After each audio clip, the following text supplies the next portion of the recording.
Estamos de vuelta ya con la ministra de Desarrollo Social, Carla Rubilar, para conversar sobre el anuncio del presidente Sebastián Piñera de la ampliación de la cobertura del ingreso familiar de emergencia. Es un anuncio que se hizo ayer también frente a todas las críticas que se habían producido en las últimas horas por aquellos bonos de la clase media que no habían sido otorgados, ¿no es cierto? Y críticas que se definieron como transversales. Estamos invitando a esta hora a toda la gente que quiera hacer alguna pregunta también sobre la aplicación práctica de esta medida para que nos escriban a nuestro Twitter con el hashtag ContigoCHBCNN, porque vamos a leer también sus preguntas. ¿Cómo está, ministra? Buenos días. Buenos días. Muy buen día, Karina, Roberto, ¿cómo están? Gusto saludarles. Bien, ministra, queremos saber la aplicación práctica de esta medida que anunció ayer el presidente Sebastián Piñera. ¿Cómo se va a materializar esto? Porque entiendo que ahora ya ni siquiera va a depender de la fase en que haya estado la comuna a la que pertenezca a una familia, sino que va a ser de manera transversal, ¿no? Sí, efectivamente, y es importante decir que este anuncio del presidente lo que hace es que todas las personas que están en el 80% del registro social de hogares, independiente de la comuna donde vivan y del paso a paso de esa comuna, solo por el hecho de estar dentro de este porcentaje de vulnerabilidad de la población, van a recibir 100.000 pesos por integrante del hogar hasta un hogar de 4. Son montos decrecientes a partir del quinto, con un tope de 10 integrantes por el hogar. Y es muy relevante decir que no va a haber ningún otro requisito. Es decir, todos los hogares que estén dentro del 80% del registro social de hogares, al solicitarlo o de forma automática, si es que lo han recibido anteriormente, como en el caso del mes de abril, que lo van a recibir automáticamente todos los que recibieron el IFE 6 de octubre, van a recibir este monto que es muy relevante de ayuda y por 3 meses. Es decir, las condiciones de este nuevo esfuerzo se mantienen durante los meses de abril, mayo y junio. Ministra, la invito a ver las preguntas que nos llegan en nuestro hashtag ContigoCHBCNN. Se la leo. Dice lo siguiente: ¿llegará íntegro los 100.000 pesos por cada integrante o irá decreciendo por ingreso formal, o este anuncio es solo para la tele? Pregunta ahí una usuaria de Twitter, ministra. Es íntegro el monto de 100.000 pesos por integrante del hogar. No vamos a restar los ingresos de su hogar. Es un monto que es completamente entregable, independiente si yo, por ejemplo, tengo un monto de una pensión. Y la gran gracia también es que al no tener ningún otro requisito que no sea estar en el 80% del registro social de hogares, personas, por ejemplo, que porque tenían ingresos como de pensiones o ingresos pequeños formales, podían estar fuera del umbral y quedaban fuera del beneficio, esta vez van a estar dentro. Ministra, mire, hay 3 consultas que son sobre el mismo tema. Ya allí dice: anoche postulé, soy del 60% más vulnerable, y sale que la postulación fue hasta el 18 de abril. Por favor, dice, dejen de reírse de la gente, gobierno. Después, Herrera.Cáceres Jenny dice: buenos días, los plazos para postular al bono se cerraron el 18 de abril. ¿Habrá o abrirán una nueva plataforma para poder acceder este mes? Y también Teddy Person dice: ¿desde cuándo se puede postular? Porque la página dice que el proceso se terminó. ¿Qué va a pasar con eso? Sí, efectivamente, y responderle a las personas que escriben es que nosotros tenemos un proceso que está cerrado entre el 8 y el 18 de abril.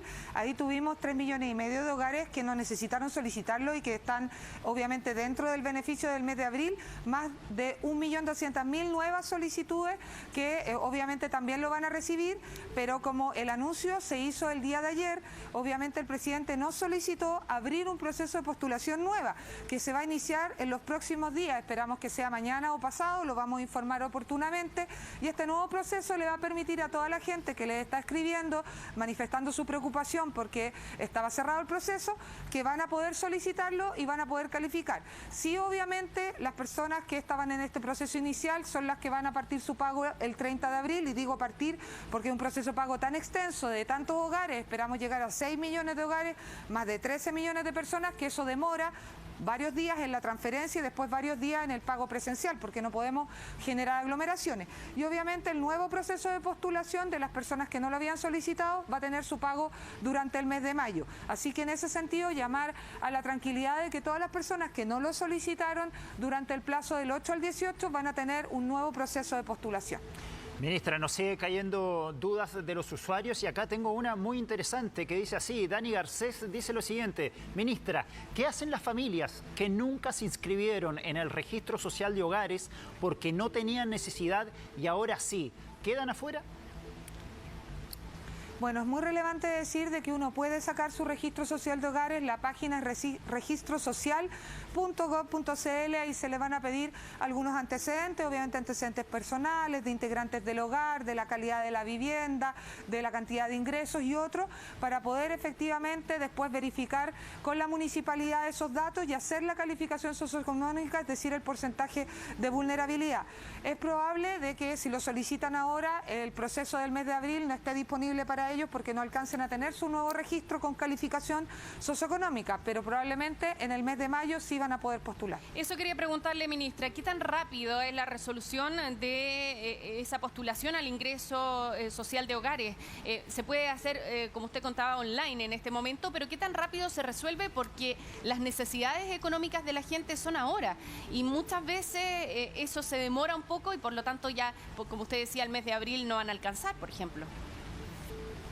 Sí, efectivamente el proceso demora un tiempo entre que uno lo solicita, posteriormente va a la verificación de la municipalidad, pero que esta vez no tiene visita domiciliaria, eso está suspendido.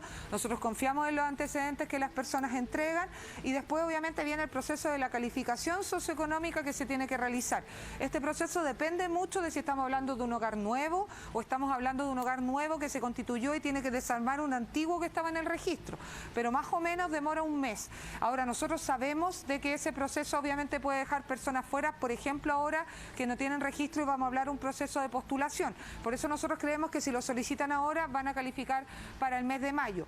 Durante el año pasado hicimos la revisión de la posibilidad de hacerlo retroactivo, es decir, que las personas lo sacaran y si después estaban en un registro social de hogares que calificara, poder recibirlo. Hoy día esa atribución no está, pero nosotros estamos revisando si podemos realizar algo para poder efectivamente acoger a esos hogares que lo están solicitando y si bien no pudieran recibirlo ahora, tal vez buscar un mecanismo tal vez de poder pagarlo hacia atrás, pero eso todavía no está resuelta. Todavía. Perdón, ministra, todavía no está resuelto si va a ser retroactivo. ¿Existe alguna posibilidad de que sea retroactivo? Hoy día, al parecer, no tenemos la atribución porque al parecer es modificación de ley, pero estamos revisando si hay algún espacio para poder hacerlo de forma administrativa y ver si es necesario entonces tal vez ingresarlo como modificación, porque entendemos que si hay muchas nuevas solicitudes, esas familias requieren el apoyo y obviamente deberíamos tratar de hacerlo retroactivo desde el mes de abril. Ministra, usted recién planteaba que estos 100.000 pesos llegarían redonditos por cada integrante de la familia. Y en relación a eso, para aterrizar un poco lo que usted planteaba recién, Camila Rodríguez nos pregunta lo siguiente: si soy yo y mi hija, ¿nos pagarían entonces 200.000 pesos? Así es, si Camila es ella y su hija y los dos están en el registro social de hogares y están en el 80% de vulnerabilidad del registro, le llegarían 200.000 por el mes de mayo, por el mes de junio, por el mes de abril, por el mes de mayo y por el mes de junio. Ya, mire, hay una pregunta, ministra, de un comentario, la verdad. Es una persona que dice: yo no he perdido mi trabajo, no estoy en el registro social de hogares, no califico para el bono. ¿Qué puedo hacer porque necesito plata? Así de dramática es la realidad hoy día que estamos viviendo. Y aprovecho de preguntarle qué pasa con el porcentaje de población que se sigue quedando afuera a pesar de esta medida. Este porcentaje de población, estamos hablando, por ejemplo, de aquellos que trabajan de manera informal, en aplicaciones móviles, por ejemplo, en aplicaciones de compras, por ejemplo, que no tienen la formalidad de un trabajo, que no tienen cotizaciones previsionales. ¿Qué pasa con ese segmento de la población que todavía no ha podido ser abarcado de ninguna manera? A ver, lo primero es transmitir de que efectivamente todos los esfuerzos que estamos haciendo son para las personas que han sido muy golpeadas por la pandemia, que han tenido caídas de ingresos, han quedado cesantes o efectivamente trabajaban de forma informal y hoy día por las cuarentenas y las restricciones de movilidad no pueden obviamente tener esos ingresos. En el caso de las personas informales, como usted muy bien refiere, Karina, nuestro esfuerzo está puesto aquí en el ingreso familiar de emergencia, esta vez ampliado, porque no tienen que acreditar ni si tuvieron ingresos informales o si tuvieron ingresos formales pequeños, nada, solamente por el hecho de estar en el registro social de hogares del 80% de vulnerabilidad van a tener este aporte de 100.000 pesos por integrante del hogar. Y yo habitualmente principalmente las familias informales, aquellos que trabajan al día, los que no tienen cotizaciones, son los más vulnerables y están en el registro y muchas veces reciben otro tipo de aportes durante tiempos normales y en esta oportunidad el IFE. En el caso de las personas formales con ingresos fue donde nosotros realizamos el bono de la clase media y el préstamo social, que lo que buscaba era llegar a las familias que, a pesar de estar pasándolo mal por tener ingresos formales, quedaban fuera del ingreso familiar de emergencia. Y ahí, obviamente, hasta el día de ayer, en la noche, teníamos más de 1,5 millones de bonos entregados y entendemos también que tenemos 240.000 apelaciones ayer, no sé los números en este minuto actualizados en la mañana, pero son familias que dicen que les han caído sus ingresos, que lo están pasando mal y que no han sido aceptados. Un proceso de apelación probablemente va a permitir que muchos de ellos sí puedan acreditar de que los datos calzan con el diseño del bono clase media y lo van a recibir, y otros probablemente no van a calzar con este diseño que hicimos. Para ellos tenemos que encontrar herramientas de protección, ya sea con el IFE y ingresarlos a este nuevo sistema ampliado, o definitivamente hacer nuevas herramientas que nos permitan llegar con protección social a esas familias también. Ministra, nos están bombardeando de preguntas en nuestro hashtag Contigo CHBCNN. Y acá Valés Campuero pregunta: postulamos con mi esposo en abril y no aplica. ¿Es necesario volver a postular al nuevo IFE? Es probable que si postuló durante el mes de abril y no le aplicaba fuera, porque o estaba en una comuna 3 de preparación y por tanto no era parte del sistema más vulnerable del sistema de seguridad y oportunidades o con causante del SUF, o porque tenían algunos ingresos dentro del hogar que los dejaba fuera del umbral. Como ninguno de esos requisitos existe ahora con este cambio al IFE ampliado, vamos a abrir un nuevo periodo de postulación para que casos como el de ella y su esposo sí puedan acceder, porque solo el único requisito es el 80% del registro social de hogares.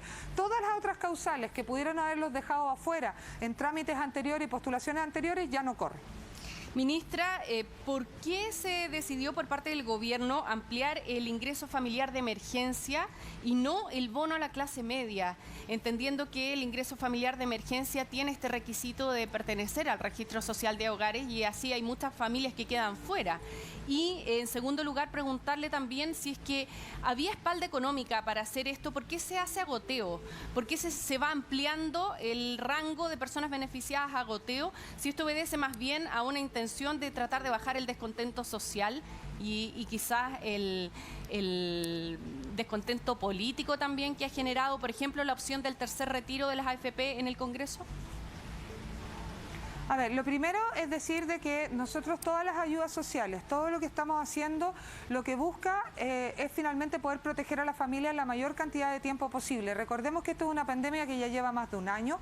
El ingreso familiar de emergencia partió en el mes de mayo pasado. En abril tuvimos un bono COVID que llegó a más de 1,5 millones de hogares, después 6 ingresos de emergencia, después un bono COVID Navidad, entre medio un bono y préstamo social de la clase media, un préstamo honorario, canastas de alimentos, mucha red de protección que se ha ido profundizando en este primer semestre del año 2021. ¿Por qué? Porque efectivamente en la medida que empeoran las condiciones sanitarias ponemos más inyección de recursos en transferencias directas y protección social, y en la medida que mejoran las condiciones sanitarias, como nos pasó en el mes de enero y de febrero, sacamos un poco de protección social directa y la ponemos en reactivación, en contratación de empleo, en traspaso de recursos a las personas que encuentran trabajo en una transferencia directa ahí, pero más basada en la recuperación.